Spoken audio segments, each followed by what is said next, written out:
Bonjour, alors aujourd'hui on va voir des petits trucs pour se faciliter la vie quand on a à travailler avec des fractions dans des résolutions d'équations. On a déjà vu un des petits trucs dans la dernière vidéo, mais on va le revoir ensemble pour être sûr qu'on s'en souvient et qu'on est capable de l'appliquer. Alors la première astuce, c'est de tout mettre au même dénominateur, puis de faire disparaître les dénominateurs en multipliant l'ensemble des termes par notre dénominateur.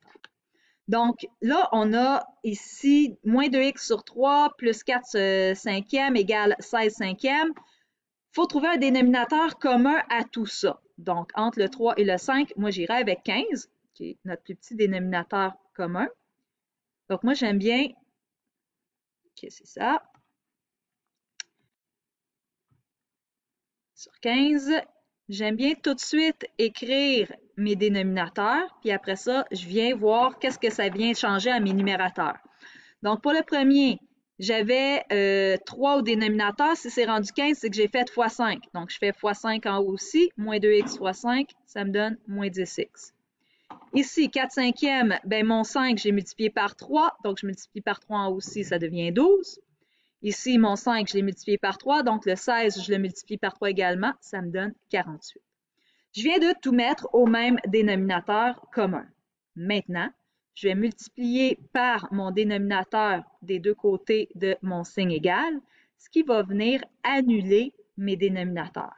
C'est important d'avoir tout mis au même dénominateur, pas juste d'un côté, mais des deux côtés du signe égal.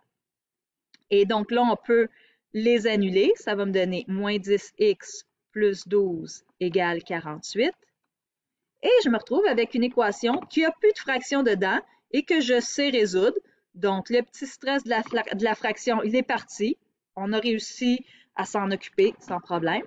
Donc, maintenant, moins 12 des deux côtés pour enlever le plus 12. Il va me rester moins 10x à gauche est égal à 36 à droite. Je vais isoler le x, donc je vais enlever le moins 10. Je divise par moins 10 des deux côtés, parce que c'était moins 10 fois x. Ce qui va me donner x est égal à moins 3,6. Là, comme d'habitude, si ça arrive juste, c'est-à-dire que vous n'avez pas besoin d'arrondir, j'avais une décimale, je ne l'ai pas arrondi, ça donnait moins 3,6. Je peux le laisser en décimale. Mais si j'ai besoin d'arrondir, à ce moment-là, je perds de la précision.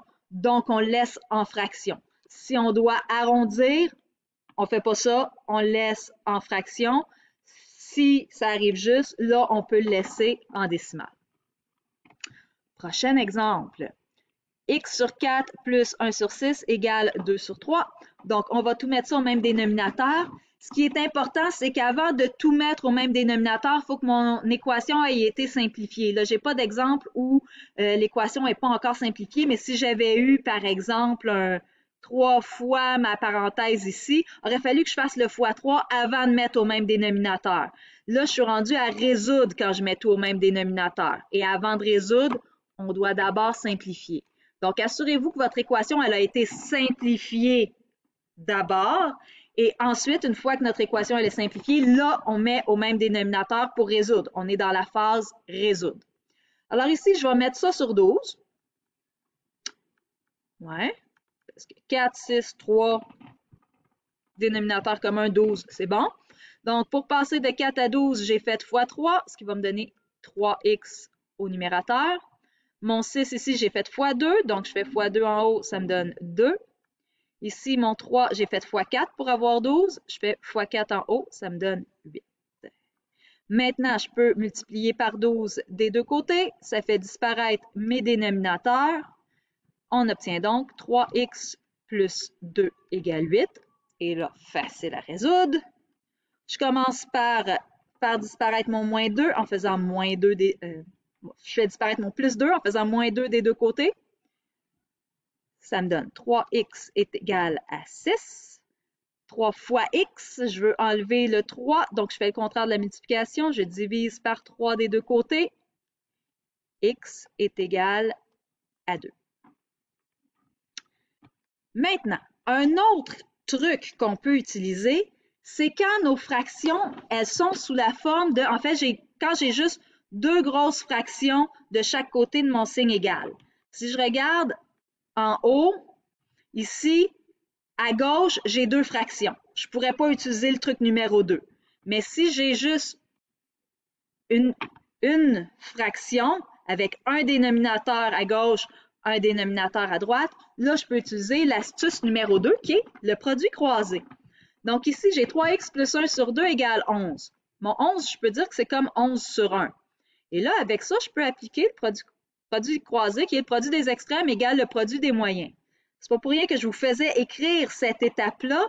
Ici, ça va être important de bien la voir. Donc, j'ai une fois 3x plus 1 est égal à 2 fois 11. Autrement dit, 3x plus 1 est égal à 22. Et là, je peux résoudre. J'ai une équation qui n'a plus de fraction dedans. Et je peux résoudre de la manière habituelle. Donc, je vais vouloir enlever le plus 1 en faisant moins 1 des deux côtés. 3x est donc égal à 21. Je divise par 3 et j'obtiens x est égal à 7. Hein? Même chose dans l'autre exemple. Donc, produit des extrêmes est égal au produit des moyens.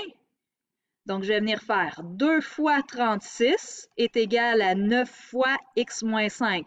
Et là, ma parenthèse, elle est super importante. Parce que je ne veux pas avoir juste 9 fois x. Je veux 9 fois x moins 5. Je veux multiplier tout ça.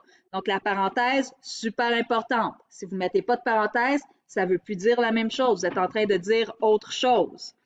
Donc ici, 2 fois 36, ça nous donne 72. Je distribue mon 9 sur ma parenthèse, ça fait 9x moins 45. Et là, je peux résoudre habituellement. Je vais venir faire plus 45 des deux côtés, vu que mes x sont à droite cette fois-ci. Donc, plus 45 des deux côtés, ça me donne 117 est égal à 9x.